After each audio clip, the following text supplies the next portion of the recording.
प्यारे बच्चों, सभी को नमस्कार। उम्मीद है सब अच्छे होंगे, स्वस्थ होंगे और अपनी तैयारी को एक नई दिशा दे रहे होंगे। प्यारे बच्चों, आज हम लोग FFEGD PYQ सीरीज में 7 फरवरी 2025 को जो एग्जाम्स हुए थे उसी का शिफ्ट नंबर सेकंड करेंगे। इसके पहले हमने 7 फरवरी 2025 वाला शिफ्ट नंबर 1 देख लिया था। ठीक है, तो आज हम लोग शिफ्ट नंबर सेकंड देखेंगे। ठीक है, तो चलिए बिना देर किए हुए आज की क्लास को स्टार्ट करते हैं। ठीक, तो चलिए देखते हैं। आज का पहला प्रश्न होगा आपके सामने। आज का पहला प्रश्न ये देखिएगा, ध्यान दीजिए। कर एक सेल्समैन अपनी दुकान में नोटबुक की खरीद पर 25 खरीदे और 5 मुफ्त पाए। कह रहा कि 25 खरीदे और 5 मुफ्त पाए की छूट स्कीम का ऑफर देता है। वह दावा करता है कि उसे एक नोटबुक का मूल्य 10 रुपए पड़ता है, लेकिन वास्तव में उसे इसका मूल्य 5 रुपए पड़ता है। तो कह रहा है उसका लाभ प्रतिशत और छूट स्कीम के बीच अंतर बताइए। ठीक है जी, यानी लाभ प्रतिशत और छूट स्कीम दोनों के बीच आपको अंतर बताना है। कह रहा आपसे कि 25 खरीदे और 5 मुफ्त पाए, 5 फ्री पाए, यानी 25 पर 5 फ्री। तो आप यहां से डिस्काउंट निकाल सकते हैं सीधे सीधे। जो फ्री मिलता है वही एक तरीके का डिस्काउंट होता है। तो फ्री कितना मिल रहा है जी? 5, यानी डिस्काउंट 5 मिल रहा है। डिस्काउंट किस पर जी? MP पर, टोटल पे। टोटल इसके घर से कितना निकला? 5 और 25, यानी 25 तो खरीद रहा है लेकिन 5 फ्री। तो 25 और 5 कितना जी? 30, यानी 1 बट्टा कितना जी? 1/6। 1/6 का अर्थ होता है 16.2/3%, यानी डिस्काउंट परसेंट जो होगा वो 16.2/3%। लेकिन आपसे डिस्काउंट नहीं पूछा गया है। कह डिस्काउंट और लाभ के बीच अंतर बताना है आपको। ठीक है जी, तो लाभ निकालिए। लाभ कैसे? एक बात समझिएगा, इधर लिख रहे हैं मार्क प्राइस, इधर लिख रहे हैं SP। ठीक है, मार्क प्राइस ये कॉस्ट प्राइस भी बन जाएगा आपका। कह रहा है 6 मार्क प्राइस रहा होगा तो 1 का डिस्काउंट दिया, 6 पे 1 का डिस्काउंट, यानी बेचा कितने का? 5 का। उसके बाद कह रहा है कि वह दावा करता है कि उसे एक नोटबुक का मूल्य 10 पड़ता है, लेकिन वास्तव में पड़ता कितना है जी? 5। पड़ता कितना है जी? 5। अब ध्यान दीजिएगा, कह रहा है कि हमारा मूल्य जो है, एक नोटबुक का मूल्य 10 पड़ता है लेकिन वास्तव में 5 पड़ता है, यानी कॉस्टिंग उसका असल में 5 था लेकिन बेच रहा है कितने का जी? 10 का। वो कह रहा है कि नोटबुक का मूल्य 10 पड़ता है लेकिन वास्तव में ऐसा नहीं है। वास्तव में कैसा है? उसे 5 रुपए पड़ता है, यानी मार्क प्राइस 5 रुपए पड़ा था कॉस्टिंग उसका, लेकिन बेच रहा है कितने का? 10 का। ठीक है जी, अब आइए 5 से 5 खत्म, 2 से 3 बार में, 2 से 5 बार में, यानी 3 अनुपात कितना जी? 5। 3 अनुपात, यानी खरीदा 3 का, कॉस्टिंग 3 आया और बेचा कितने का? सेलिंग 5 का। 3 के खरीद के 5 का बेचे, यानी क्या होगा जी? प्रॉफिट होगा कितने का? 2 का। प्रॉफिट किस पर? CP पे। CP कितना? 3। 2/3। 2/3 का अर्थ होता है कि 16 दूनी 32, 1/3 33.1/3 होगा, और ये 2/3 यानी 66.2/3। ठीक है, लेकिन आपसे पूछा गया, अंतर पूछा गया, तो ये प्रॉफिट है 2/3 और ये डिस्काउंट है आपका 1/6। तो अंतर आप अगर इनका निकाले अंतर, तो 2/3 माइनस 1/6, आप LCM लेंगे 6 आएगा। 2 दूनी 4, 4 माइनस 1, यानी 3 बट्टा कितना जी? 6 का मतलब 1/2, और 1/2 का मतलब कितना परसेंट होता है? 50%। 1/2 का मतलब कितना प्रतिशत? 50%, यानी ऑप्शन नंबर क्या हो जाएगा? D हो जाएगा। यानी कि लाभ प्रतिशत और छूट प्रतिशत के बीच जो अंतर होगा वो कितने प्रतिशत होगा? 50% का। कितने परसेंट का? 50% का। ठीक है, डिस्काउंट का प्रश्न था। आइए अगला देखते हैं। कर यदि 18 और 98 का मध्यानुपाती 2A + 6 है तो A का मान पूछा गया। अच्छा, मध्यानुपाती 2 नंबर है A तथा B, अगर इनका मीन प्रोपोर्शन आपसे पूछा जाए तो मीन प्रोपोर्शन क्या होगा जी? दोनों नंबर का मल्टीपल होगा रूट में। तो 2 नंबर है A और B, तो A इंटू क्या हो जाएगा? B, यानी मीन प्रोपोर्शन यही होता है 2 नंबर का। ठीक है जी, आइए कर 18 और 98 का मध्यानुपाती 2A + 6 है, यानी MP जो दिया गया 2 नंबर का वो दिया गया 2A + 6। अब किस नंबर का MP? ध्यान दीजिए, कर 18 और 98, तो रूट अंडर 18 गुने 98 बराबर क्या होगा? 2A + 6। अब इसको आप कैलकुलेट करेंगे, कैलकुलेट करें तो टूटेगा 14 × 7 = 98, 18 और 98 है ना? हाँ ठीक है, तोड़ेंगे तो इसको 2 × 9 = 18, 2 गुने 9 और यहां तोड़ेंगे तो 14 फाते 98, 14 गुने कितने जी 5, 14 गुने कितने 5, यानी 2a प्लस क्या होगा 6 होगा। अब ध्यान से इसको गौर से देखिए, ये 9 के बदले में एक 3 आएगा बाहर, ठीक है, ये 5 दूनी 14, ये भी हो जाएगा 14 पहले से, 2 14 है तो 1 14 12 आएगा, बराबर कितना जी 2a प्लस कितना 6, ये फिक्स इधर लाएंगे, 14 3 42, 42 माइनस 6, यानी 2a बराबर क्या होगा 42 माइनस 6 36 होगा, यानी a बराबर क्या होगा जी 18, a बराबर क्या होगा 18। और आपसे पूछा गया था a का ही मान पूछा गया था, तो a का मान कितना होगा 18 होगा, ऑप्शन नंबर क्या हो जाएगा सी हो जाएगा, ऑप्शन नंबर क्या होगा सी, ठीक है। चलिए अगला प्रश्न देखते हैं हम, प्रश्न संख्या 3, करा अजय ने HDFC में 4% वार्षिक ब्याज दर पर कुछ धनराशि का निवेश किया। अजय जो है 4% वार्षिक दर पे रेट दिया गया है, 4% वार्षिक दर पे कुछ धनराशि का निवेश किया। यदि 2 वर्षों बाद अजय को वार्षिक रूप से चक्रवृद्धि होने वाले चक्रवृद्धि ब्याज के रूप में 204 रुपए प्राप्त होते। अच्छा, टाइम दिया गया कितना जी 2 साल, और आपसे कह रहा है कि जो CI प्राप्त होता है 2 वर्ष के बाद वो 204 रुपए प्राप्त होता है, ऐसा प्रश्न में कहा गया है। देखिए 2 वर्षों के बाद अजय को वार्षिक रूप से चक्रवृद्धि होने वाले चक्रवृद्धि ब्याज के रूप में 204 रुपए प्राप्त होते हैं। अजय को कितने प्राप्त होते हैं जी 204 रुपए प्राप्त होते हैं। अजय को देखा गया तो 2 वर्षों के बाद कितना प्राप्त हुआ 204। पूछा है संगत साधारण बात बता दीजिए क्या होगा, ठीक है जी। अब 4% रेट है, 4% रेट है, टाइम है 2 साल का, डायरेक्ट आप CI निकाल सकते हैं। चेंज इन CI क्या होगा जी, एक बार इसका दोगुना करेंगे 4 दूनी 8, एक बार अफकार करेंगे 4 का अफकार 4 चौका 16, 8.16%। आप यहाँ सक्सेसिव भी निकाल सकते हैं, जो बच्चा ये नहीं समझ पाया तो सक्सेसिव लगा सकता है। क्या जी A plus B plus A गुने B, अब बट्टा में क्या होगा 100, A यानी पहले साल का रेट, B यानी कि दूसरे साल का रेट। यहाँ रेट अलग अलग नहीं है, 4% रेट है, टाइम 2 साल है। इसका अर्थ ये है कि दोनों साल का रेट 4 ही 4% होगा, यानी 4% प्लस 4 गुने 4, अब बट्टा में कितना जी 100, 4 और 4 कितना होगा 8, 4 चौका 16 बट्टा में 100, 8 प्लस 16 बट्टा 100 है, बट्टा में 100 है, इसका मतलब दाएं से 2 अंक के बाद दशमलव बैठाएंगे, यानी 0.16 होगा, यानी 8.16% होगा चेंज इन CI, ठीक है। वही हमने यहाँ डायरेक्ट लिखा है, डायरेक्ट आपको निकालना है तो रेट का दोगुना करेंगे, रेट का अफकार करेंगे और दाएं से 2 अंक के बाद दशमलव बैठाएंगे, ठीक है जी। चेंज इन FI अगर देखें आप तो सिंपल सा है, FI जो होता RT होता RT% होता है, ठीक है।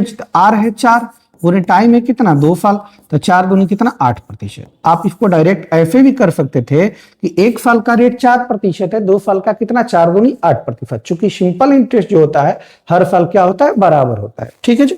आइए अब डायरेक्ट नियम लगाइए, 204 रुपया क्या है जी CI है, ऊपर CI है तो नीचे भी CI होगा। CI कितना है जी 8.16%। पूछा है सिंपल इंटरेस्ट तो कितना 8%। अब काटम पीटम कीजिए जी जरा आप, कटपीट कीजिए, कटपीट करेंगे तो परसेंटेज से परसेंटेज खत्म हो जाएगा, पॉइंट हटेगा, ऊपर क्या जाएगा 00 जाएगा, ऊपर 00 जाएगा। 8 से कटाएंगे, 8 से कटेगा कितनी बार में जी 8 एकम 8, 8 एकम 8, 8 दूनी 16, और ये 2 बार में कट जाएगा, 2 गुने 00 200 हो जाएगा, 200 यानी ऑप्शन नंबर क्या हो जाएगा A, ऑप्शन नंबर क्या हो जाएगा A 200 रुपए, ठीक है जी। यानी सिंपल इंटरेस्ट कितना होगा 200 रुपए होगा, ठीक है। चलिए प्रश्न संख्या 4 देखिए, कह रहा आपसे प्रश्न संख्या 4, करा किसी मूलधन पर 5% वार्षिक दर से, किसी मूलधन पर 5% रेट दिया गया, 5% वार्षिक दर से, 5% वार्षिक दर से 2 वर्ष का टाइम दिया गया आपको 2 साल, 2 वर्ष की अवधि के लिए जो साधारण ब्याज है सिंपल इंटरेस्ट वो 524 रुपए है, ठीक है जी। तो आपसे पूछा गया प्रिंसिपल बता दीजिए क्या होगा। चलिए बहुत सिंपल सा प्रश्न है, देखिए एक तो फार्मूला लगा के कर सकते हैं, फार्मूला के थ्रू, ठीक है। FI बराबर PRT/100, ठीक है। दूसरा तरीका ये कि FI यहाँ पे डायरेक्ट निकालिए, जो सिंपल इंटरेस्ट होगा RT होगा 5 दूनी का प्रतिशत 10%, 1 साल का 5%, तो 2 साल है तो 5 दूनी कितना प्रतिशत 10%। सिंपल इंटरेस्ट कह रहा है 524 रुपए, ये कह रहा है नहीं 10%। पूछा गया आपसे आप जो है मूलधन बताइए, प्रिंसिपल 100% होता है जी। आइए परसेंटेज से परसेंटेज, 10 से 10, 5 2 4 10 और, यानी 5240 रुपए, 5240 ₹40 उसका प्रिंसिपल रहा होगा। ठीक है जी, यानी ऑप्शन नंबर क्या हो जाएगा, ए हो जाएगा। ठीक है, चलिए ये देखिए एलसीएम एचसीएफ का प्रश्न है, ध्यान से देखिए क्या कह रहा है। कह रहा वह बड़ी से बड़ी संख्या ज्ञात कीजिए जिससे 1477 और 671 को भाग देने पर क्रमशः रिमाइंडर जो आता है, रिमाइंडर 0 और 6 आता है। रिमाइंडर 0 और क्या आता है, 6। यानी इसको भाग दिया जाए तो रिमाइंडर 0 आ जाए, 0 का अर्थ है पूरा पूरा कट जाए, और इसको भाग दिया जाए तो रिमाइंडर क्या आ जाए, 6 आ जाए। अच्छा, रिमाइंडर आ जाए, ठीक है। अगर हम इतना कम कर दे, इसे 0 कम कर दे, फिर 6 कम कर दे, तो रिमाइंडर बचेगा ही नहीं, यानी सीधे कटने वाला नंबर आपको ज्ञात करना रहेगा। ठीक है जी, आइए अब इसको माइनस करें तो 1477, इसको अगर माइनस करें तो 11 में से 6 गया 5, ये 6 हो जाएगा, 6 हो जाएगा, 665, 665। यानी कि दोनों को डिवाइड करने वाला नंबर आप पता कर लीजिए। ठीक है जी, अगर आप गौर से देखें तो 7, ये 7 से जो है ये भी कट जाएगा और ये भी कट जाएगा। देखिए 7 दूनी 14, 7 एकम 7, 7 एकम 7, 7 नमा 63, 66 में से 63 जाएगा कितना जी, 3, 3 5 35, 7 5 35। यानी कि 7 ही वो नंबर है जिससे इसको भाग दिया जाएगा तो रिमाइंडर 0 बचेगा, और इसको भाग दिया जाएगा तो रिमाइंडर क्या बचेगा, 6 बचेगा। ठीक है जी, तो भाई ऑप्शन अब चले जाइएगा तो थोड़ा सा आसानी होगी प्रश्न में, नहीं तो फिर इन दोनों का आप एचसीएफ निकालेंगे। क्या निकालेंगे, एचसीएफ। जो एचसीएफ आएगा, ये एचसीएफ जो आएगा, ये एचसीएफ इन दोनों को क्या करेगा, विभाजित करेगा। क्या करेगा, दोनों को विभाजित तो करेगा, लेकिन इन दोनों से क्या करेगा, रिमाइंडर यहां 0 देगा, यहां रिमाइंडर क्या देगा, 6 देगा। तो एचसीएफ आप ना निकालने के चक्कर में पड़े, आप बाई ऑप्शन भी आप चेक कर सकते हैं। ठीक है जी, चलिए प्रश्न संख्या अगला 6 देखते हैं। ये देखिए उसी तरह का प्रश्न है। ठीक है, ये आपको करना है, वह बड़ी से बड़ी संख्या ज्ञात कीजिए जिससे 943 और 1957 को भाग देने पर रिमाइंडर 7 और 1 बच जाए। ठीक है जी, यानी उसे 7 कम कर लेंगे, उससे 1 कम कर लेंगे, उसके बाद उसका एचसीएफ निकालेंगे, या बाई ऑप्शन भी चले जाएंगे। ठीक है, इसका इस प्रश्न का जवाब आपको देने हैं। ठीक है, चलिए, क्योंकि अभी हमने इस तरीके का एक प्रश्न आपको बताया है। ठीक, ये देखिए टाइम स्पीड एंड डिस्टेंस का प्रश्न है। ठीक है, बहुत सारे प्रश्न हर शिफ्ट में ऐसे प्रश्न देखने को मिल रहे हैं। कह रहा है 340 मीटर और 360 मीटर लंबाई वाली 2 रेलगाड़ियां एक ही दिशा में क्रमशः 80 किलोमीटर, अच्छा दोनों का डायरेक्शन सेम है, ध्यान रखिएगा, ये बात इंपॉर्टेंट है। ठीक है, ये बात इंपॉर्टेंट इसलिए है, जब 2 रेलगाड़ियां सेम डायरेक्शन में जाती है तो डिस्टेंस पे तो कोई प्रभाव नहीं पड़ता है, डिस्टेंस दोनों का जुटेगा, चाहे वो सेम डायरेक्शन में हो चाहे विपरीत डायरेक्शन में हो, लेकिन जो स्पीड है उस पे स्पीड पे अंतर पड़ेगा। जब सेम डायरेक्शन होगी तो स्पीड घटेगा, और जब डिफरेंट डायरेक्शन होगी, अलग अलग दिशा में होगी, तो स्पीड क्या होगा, जुटेगा। ठीक है जी, चलिए आइए, तो सेम डायरेक्शन में इसका अर्थ स्पीड घटेगा। दोनों का स्पीड दिया गया है 91 गति माने पीछे से आ रही तेज चाल वाली रेलगाड़ी द्वारा दूसरी रेलगाड़ी को पूरी तरह से पार करने में कितना समय लगा, टाइम पूछा गया।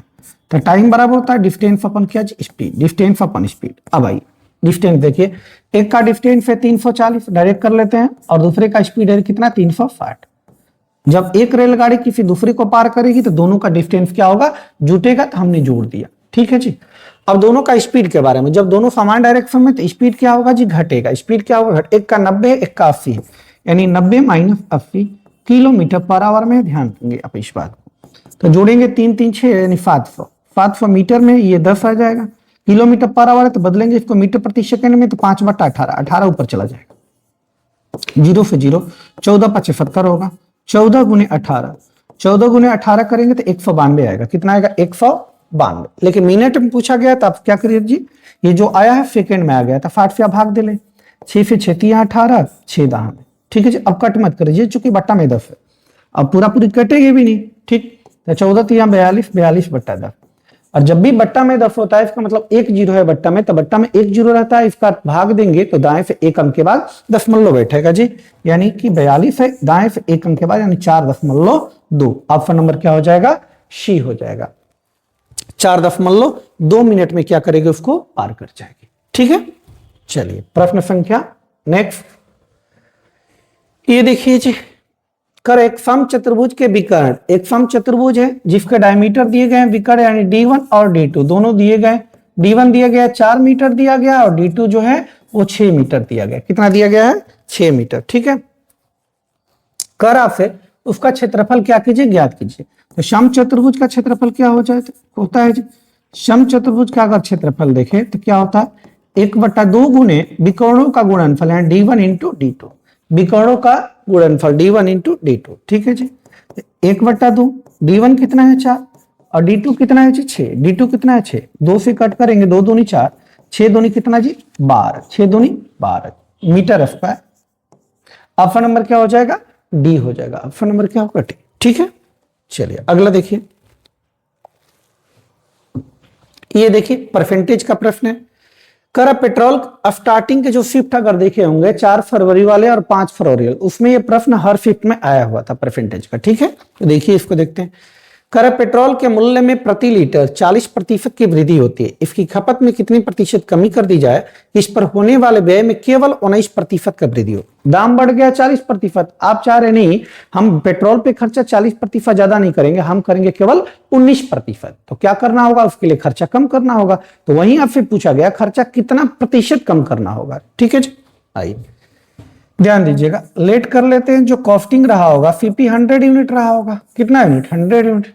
अब दाम बढ़ गया 40%, कितने प्रतिशत, 40%।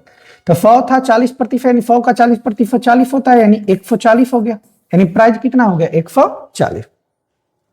कर ऐसी खपत में कितने प्रतिशत कमी कर दी जाए कि इस पर होने वाला व्यय केवल खर्चा 19% बढ़े, केवल कितना प्रतिशत, 19%।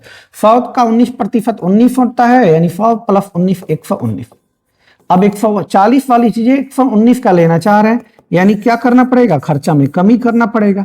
कितने का कमी जी, 21 का, कितने का 21 का, 19 1 20 20 40, कमी ज्यादा वाले वैल्यू पे 140 पे। परसेंटेज निकालना है तो 100 पे गुना, 0 से 0 करेंगे, 2 7 14 होता है, 2 5 10 होता है, असत्तली का 21 होता है, यानी बचती है कितना जी 15, बचती है कितना 15%, बचती है कितना 15%। ऑप्शन नंबर क्या हो जाएगा, ए हो जाएगा 15%। ऑप्शन नंबर क्या हो जाएगा, ए हो जाएगा, यानी 15% आपको क्या करनी पड़ेगी, कमी करनी पड़ेगी खर्च में, तब जाके वो बराबर हो पाएगा, ठीक है।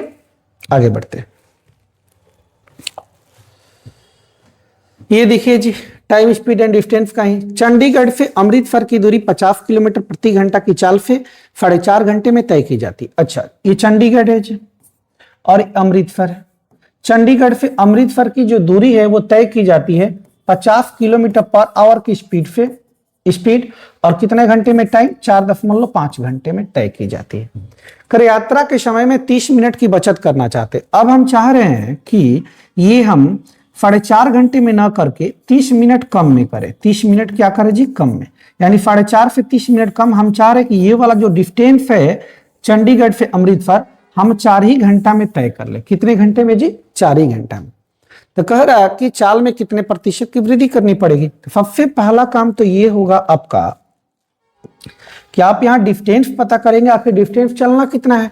तो डिस्टेंस पता अगर करें यहाँ से, डिस्टेंस क्या होता है जी, speed into time, speed into time. Speed दिया गया कितना जी 50 kilometre per hour, into time कितना जी 4.5 घंटे, 4.5 घंटे। पॉइंट हटेगा बट्टा में 10 आएगा, 0 से 0 पॉइंट हटेगा बट्टा में क्या आ गया 10 आ गया, ठीक है जी। 5 दूनी 10 होता है, 5 9 में 45 होता है, ठीक है जी। और ये 25, 25 9 में 225, 225 किलोमीटर, यानी ये जो डिस्टेंस था, ये जो डिस्टेंस था चंडीगढ़ से अहमदाबाद, ये 225 किलोमीटर था। कितना किलोमीटर। अब यही डिस्टेंस हमको चलना है 30 मिनट कम में, यानी 4 घंटे में चलना है। तो स्पीड में कमी पूछ रहा है, तो स्पीड क्या होगा जी, डिस्टेंस अपॉन टाइम। डिस्टेंस कितना 225 अपॉन टाइम कितना, पहले से आधी घंटा कम, यानी 4 घंटा में आप चलना चाहते हैं तो करेंगे तो 4 5 क्या होगा 20 होगा।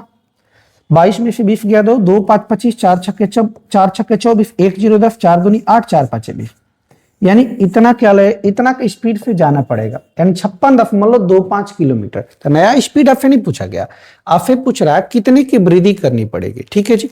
तो पहले स्पीड कितना था जी 50 किलोमीटर पर आवर, अब स्पीड कितना है जी 56। तो 50 से 56, तो वृद्धि अगर आप निकाले, वृद्धि तो कितना 6.25% की क्या करनी पड़ेगी, वृद्धि करनी पड़ेगी। कितने परसेंट की 6.2। पहले था 50 का स्पीड, अब जा रहे 56.25 की स्पीड पे, तो वृद्धि कितना 6.25। ऑप्शन नंबर क्या हो जाएगा, बी हो जाएगा। ऑप्शन नंबर क्या होगा, बी, ठीक है। चलिए अगला प्रश्न देखते हैं। ये देखिए कर यदि रवि की आय राम की आय से 24% अधिक है तो राम की आय रवि की आय की तुलना में कितने प्रतिशत कम है। ठीक है, ऐसा पूछा गया। ठीक, कह रहा है कि रवि की आय राम की आय से, रवि की आय जो है राम से, ये राम हो गया जी, ये रवि हो गया। रवि की आय जो है राम से 24%, राम का अगर 100 यूनिट रहा होगा तो ये 24 अधिक यानी 124 रहा होगा, 124। अब फिर कह रहा है राम की आय रवि की तुलना में कितने प्रतिशत कम है। ये जो राम की आय है रवि की तुलना में कितने प्रतिशत कम है, ध्यान दीजिए प्रतिशत कम पूछा गया। तो 124 है, 100 है, तो कितना कम है जी, 24 कम है। कम किस पे जी, ज्यादा वाले वैल्यू पे, 124 पे। परसेंटेज तो 100 से गुना कर लेंगे, 4 से काटेंगे, चरती यही 12, चरती यही 12, 4 एकम 4, 4 से 4 6 24, यानी 600 बट्टा में 31। तोड़ना नहीं है इसको, चूंकि ऑप्शन जो दिया इसी में दिया है, 600 बट्टा 31, ऑप्शन नंबर क्या हो जाएगा बी, यानी 600 बट्टा 31% क्या है जी, कम है, 600 बट्टा 31%। ठीक, ये देखिए जी एवरेज का प्रश्न है। ठीक, करे कक्षा में 40 विद्यार्थियों की औसत आयु 12 वर्ष है। अच्छा, एक कक्षा है उसमें 40 विद्यार्थी हैं, टोटल कितने विद्यार्थी हैं, 40। इनकी औसत आयु यानी सबका 12-12, औसत का मतलब सब बराबर बराबर हिस्से में, यानी सब कितने कितने हैं जी, 12-12 वर्ष के। कितने वर्ष के, 12 वर्ष के। करे यदि शिक्षक की आयु भी शामिल करे, यानी उसमें अब शिक्षक भी आ जाता है, शिक्षक की आयु शामिल कर ली जाए तो संपूर्ण समूह की औसत आयु 13 वर्ष हो जाती है। अच्छा, ये देखिए पहले औसत आयु कितना था जी, 12, अब कितना हो गया 13, यानी कि शिक्षक जब आया तो औसत क्या हो गया, 12 से 13, इसका मतलब औसत क्या हो गया, बढ़ गया, औसत क्या हो गया, बढ़ गया। इसका अर्थ यह है कि शिक्षक जो है औसत से क्या रहा होगा, ज्यादा रहा होगा, तभी तो औसत बढ़ गया। एज ऑफ टीचर पूछा, एज ऑफ टीचर, आइए एज टीचर औसत है कितना जी, 12, टीचर के आने से औसत बढ़ गया तो प्लस, औसत कितना बड़ा, पहले 12 था अब 13 हो गया, औसत में 1 का इंक्रीज। औसत एक बड़ा, संख्या में कितना बड़ा, पहले 40 विद्यार्थी थे, एक टीचर यानी 41 विद्यार्थी, एक एक बढ़े, यानी 12 प्लस 41 बनेगा 2 1 3 4 1 5, यानी 53। कितना जी, 53। ऑप्शन नंबर क्या हो जाएगा, ए हो जाएगा, ऑप्शन नंबर क्या होगा, ए। ठीक, प्रश्न संख्या 13 देखिए, कह रहा एक दुकानदार ने 520 रुपए में एक वस्तु खरीदी। एक दुकानदार है, 520 रुपए एक वस्तु खरीदी, 20% लाभ प्राप्त करने के लिए उसे वस्तु को किस मूल्य पर बेचना चाहिए, एसपी पूछा गया। सिंपल सा प्रश्न है, एसपी पूछा गया। खरीदा है कितना जी, 520 का, यानी सीपी 520, सीपी 100 यूनिट होता है, 100%। कह रहा 20 लाभ करना चाहते हैं, 100 करे मूल्य 20 लाभ, यानी बेचेगा 120% का, परसेंटेज से परसेंटेज, 1 0 से 1 0, 1 0 से 1 0, यानी कि 12 गुने 52, यूपीडी 4 आएगा, 2 दूनी 4, यूपीडी 4 एक ही ऑप्शन में, ऑप्शन नंबर डी में, तो ऑप्शन नंबर का डी आंसर होगा। ठीक है जी, पूरा कैलकुलेशन की जरूरत नहीं है। ठीक है, चलिए अगला प्रश्न अल्टरनेट डेज वाले हैं। ठीक है जी, टाइम एंड वर्क का प्रश्न है, अल्टरनेट डे वाला, बारी बारी वाला। ठीक, कह रहा ए और बी किसी कार्य को क्रमशः 30 दिन और 10 दिन में पूरा कर सकते हैं यदि वे ए से शुरू करके बारी बारी एकांतर दिनों में कार्य करते हैं। अच्छा, काम की शुरुआत कौन करता है जी, ए करता है। इस प्रश्न को ध्यान दीजिएगा, काम की शुरुआत कौन करता है जी, ए करता है। बोला गया प्रश्न में काम की शुरुआत कौन करता है, ए करता है। एकांतर दिन में कार्य करते हैं तो कितने दिन में कार्य पूरा हो जाएगा। ठीक, तो सबसे पहला काम आपका होगा कि हम टोटल वर्क निकालेंगे, टोटल वर्क करने कितने हैं और इनकी एफिशिएंसी निकालेंगे दोनों की। ठीक है, आइए ए और बी दो व्यक्ति है जी। ए किसी काम को अगर करेगा तो डेज की बात करें तो ये 30 दिन में कर सकता था अकेले करता तो, और ये कर सकता था 10 दिन में। ठीक है जी, तो डे का अपोजिट इफिशियंसी होता है। ठीक है जी, ये 10 हो जाएगा और ये कितना हो जाएगा 30। क्षमता को जितना छोटा हो सके आप छोटा कर लीजिए, 0 से 0 कट जाएगा, यानी इसकी क्षमता 1 आएगी तो इसकी क्षमता क्या आएगी 3। टोटल वर्क की बात करें, टोटल वर्क होता है day into efficiency, day into efficiency. किसी को ले लीजिए 30 से कम 30 या 10 30, यानी कि टोटल वर्क जो आएगा 30 यूनिट आएगा। यानी इनको जो काम करने हैं वो कितने यूनिट करने हैं, 30 यूनिट करने। कह रहा काम की शुरुआत ए करेगा, उसके बाद बी आएगा, फिर ए आएगा, बी आएगा, ऐसे ऐसे बारी बारी से, लेकिन सबका एक एक दिन का हम निकालते हैं। एक दिन ए करेगा, फिर अगले दिन बी करेगा। ठीक है जी, एक दिन में ए करेगा कितना, एक काम करेगा, बी कितना करेगा, 3 काम करेगा। जो चूंकि जो क्षमता होती है वही एक दिन के कार्य को बताता है, यानी एक एक कितने दिन, 2 दिन, यानी 2 दिन में आप कर सकते हैं 3 और एक कितने जी, 4 काम। कितने काम, 4 काम। काम करने कितने हैं जी, 30 करने। कितने करने हैं, 30। तो 4 में कितने का गुना करें कि 30 आए, डायरेक्ट 30 आए या 30 से फिर कम आना चाहिए। तो 4 न में क्या होता है 36 होता है, ज्यादा हो जाएगा। 4 8 32, ये भी ज्यादा हो जाएगा। ठीक है जी। तो 4 गुने 7 कीजिए, 4 गुने 7, तो इधर भी 7 का, 7 दूनी 14 दिन, 14 दिन में 28 का, कितना काम हो गया 28। यानी आंसर जो भी होगा 14 से क्या होगा ज्यादा होगा। ठीक है जी। ये 12 तो हो नहीं सकता है क्योंकि 14 से कम है। अब रिमेनिंग जो वर्क बचा वो कितना बचा जी, अब 30 वर्क था, 28 हो गया, तब बचा कितना 2। अब शेष 2 वर्क को करेगा कौन, तो शेष काम को वही करता है जो काम की शुरुआत किया होगा। काम की शुरुआत कौन किया जी, ए। ठीक है जी। ए आएगा तो ए कह रहा कि भाई एक दिन में कितना करेंगे, हमारी क्षमता एक ही करने की है। तो 2 काम था, एक दिन वर्क किया, एक दिन वर्क किया ए, 2 में से 1 कर दिया, तो बचा फिर कितना 1, बचा कितना 1। अब ए के बाद कौन आएगा, बी आएगा। बी आएगा तो कह रहा बी हमारी क्षमता 3 है, लेकिन उतना काम है नहीं, काम है 1/3 दिन टाइम और ये लेगा। ठीक है जी, काम पूरा हो गया। अब टोटल पूछा है, तो टोटल देखिए 14 दिन यहां पे लगे थे जी, एक दिन ए आया और 1/3 दिन ये बी। ठीक है जी। यानी 14 1 15, 15 सही 1/3 दिन, 15 सही 1/3 दिन, 15 सही 1/3 दिन। ऑप्शन नंबर क्या हो जाएगा, सी हो जाएगा। इस प्रश्न का उत्तर क्या होगा, ऑप्शन नंबर सी होगा। ठीक है। चलिए ये देखिए, कह रहा कि इसका तृतीय अनुपाती ज्ञात करना है। तृतीय अनुपाती जो होता है वो क्या होता है, किसी भी नंबर का जो थर्ड प्रोपोर्शन होता है, अगर 3 नंबर दिया है और 2 नंबर दिया ए और बी, इसका थर्ड प्रोपोर्शन पूछे तो थर्ड प्रोपोर्शन जो होता है वो बी स्क्वायर अपन ए होता है, बी स्क्वायर अपन ए। ठीक है जी। तो ये आपके लिए होमवर्क है, इसको आप करेंगे, बी स्क्वायर अपन ए, यानी इस वाले का स्क्वायर करना है और बटा में ए कर लेना है। ठीक है जी। थोड़ा सा कैलकुलेशन है, इसको आप कर लीजिएगा। ठीक, चलिए आइए ये देखिए, डिस्ट्रीब्यूशन ऑफ टेस्टामेंट वाले जो थ्योरी थे उसी से दिया गया है। ठीक, हर एक शिफ्ट में ये भी आ रहे हैं। चलिए डायरेक्ट कर देते हैं अब। ठीक है, चूंकि हमने थ्योरी में इसको अलग से बताया अभी। कह रहा कि क्रिस के पास 1224 रुपए हैं, उन्होंने इसे अपने पुत्र वीर और नितिन, 2 लड़के हैं जी, एक वीर है और एक नितिन है, इसमें बांटना है। और बांटना है जो 4% रेट मिलेगा। ठीक है, 4% का मतलब 1 कितना 25, यानी 25 और 26, 25 और 26। ठीक है जी। अब देखिएगा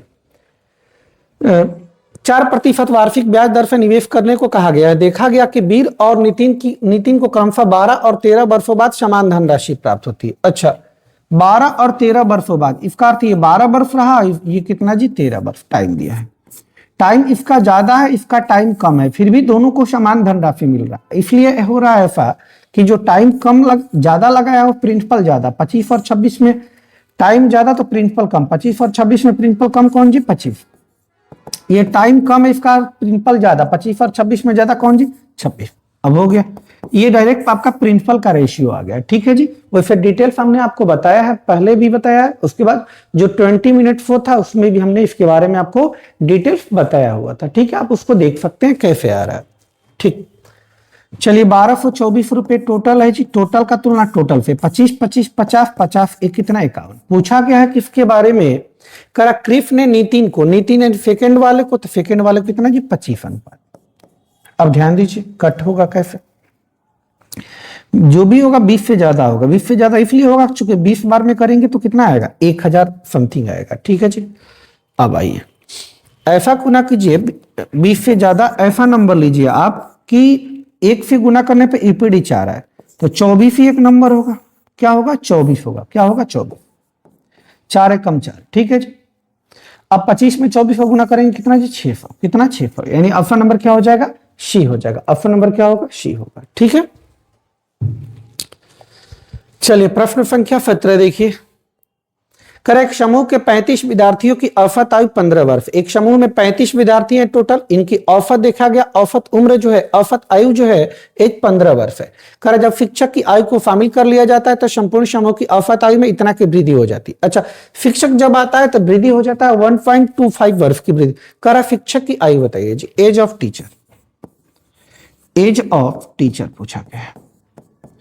एवरेज कितना है जी, एवरेज 15 है, एवरेज 15 है। ठीक है, सब 15 वर्ष के रहे होंगे ऐसा कह रहा है। लेकिन कह रहा है जब शिक्षक आता है तो उम्र बढ़ जाती है, औसत आयु बढ़ जाती है। इसका अर्थ शिक्षक जब आया तो शिक्षक बड़ा होगा इससे, तभी बड़ा हुआ है। ठीक, कितना बड़ा जी 1.25। औसत में 1.25 बड़ा संख्या में कितना जी, तो टोटल नंबर कितने 35 और एक टीचर कितना 36। अब देखिए जी, एक तो तरीका आप डायरेक्ट गुना कर लीजिए, 36 हो जाएगा और 36 का 1/4 करेंगे तो 25 और 9, 25 और 9 कितना जी 34। ठीक है, एक तरीका वो 34 हो गया। नहीं तो अब क्या कीजिए 15 प्लस 1.25 दशमलव हटेगा बट्टा में 100 आएगा गुने कितना 36। 25 25 125, 25 चौका 100, 4 से 4 9 में 36, 5 9 45, यानी 15 प्लस 45 कितना जी 60, कितना 60। यानी टीचर का जो एज रहा होगा वो कितना रहा होगा 60 वर्ष का। कितना वर्ष का 60 वर्ष का। ऑप्शन नंबर क्या हो जाएगा बी। ठीक, ऑप्शन नंबर बी। ये देखिए इवेल्युएट करना है, बहुत ही सिंपल सा है। कह रहा है कि 32 भागे 8 गुने 4 माइनस 3 गुने 3। पहले किसकी क्रिया होगी भागा की, तो ये पहलू कितना हो जाएगा 4 गुने 4 माइनस 3 गुने 3। तो गुना क्रिया चौचौ का 16, 3 गुने 3, 3 3 का 9, 16 माइनस 9 कितना हो जाएगा 7। ऑप्शन नंबर क्या हो जाएगा बी हो जाएगा। ऑप्शन नंबर क्या होगा बी। ठीक है, ये आइए कह रहे प्रमोद ने 154 कुर्सियां बेची और उसे 54 कुर्सियों के विक्रय मूल्य के बराबर क्या हुआ जी लाभ हुआ डायरेक्ट। ठीक, तो लाभ प्रतिशत डायरेक्ट देखते हैं इसको।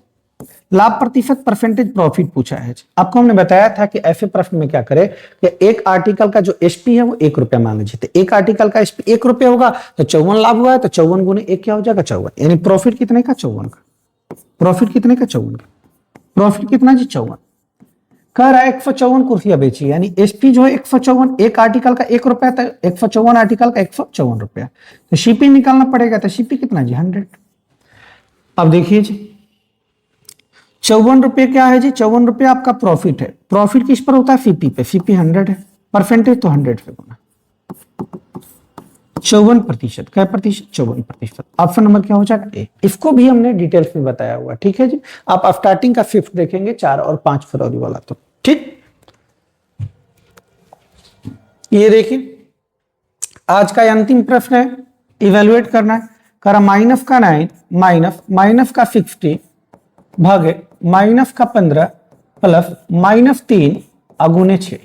पहले भाग की क्रिया करेंगे तो ये खत्म हो जाएगा 15 चौका 60, यानी ये वाला वैल्यू जो आएगा 4 आ जाएगा, माइनस 9 हो जाएगा माइनस का 4 और माइनस का 6 3 18 18 4 22, 22 9 कितना 31, 22 और 9 31, माइनस का 31। ऑप्शन नंबर क्या हो जाएगा बी हो जाएगा। ऑप्शन नंबर क्या होगा बी होगा। ठीक है जी, तो आज का ये अंतिम प्रश्न था, यानी हमने इसको कंप्लीट कर लिया। 7 फरवरी 2025 को जो प्रश्न हुए थे शिफ्ट नंबर 2 के, हमने सभी प्रश्नों को 20 प्रश्नों को अच्छे से क्लियर कर लिया। ठीक है जी, अब अगले क्लास में मिलेंगे हम 7 फरवरी का शिफ्ट नंबर 3 को लेकर। ठीक है, तो जो भी शिफ्ट होते जा रहे हैं उसको आप क्लियर करते जाइए, क्योंकि जीडी का एग्जाम नजदीक आने वाला है। ठीक है, तो आप बिल्कुल क्लियर करते जाइए कंसेप्ट, उसके बाद रीजनिंग भी देखने हैं। ठीक, तो चलिए आज के लिए इतना ही करते हैं। जय हिंद, जय भारत।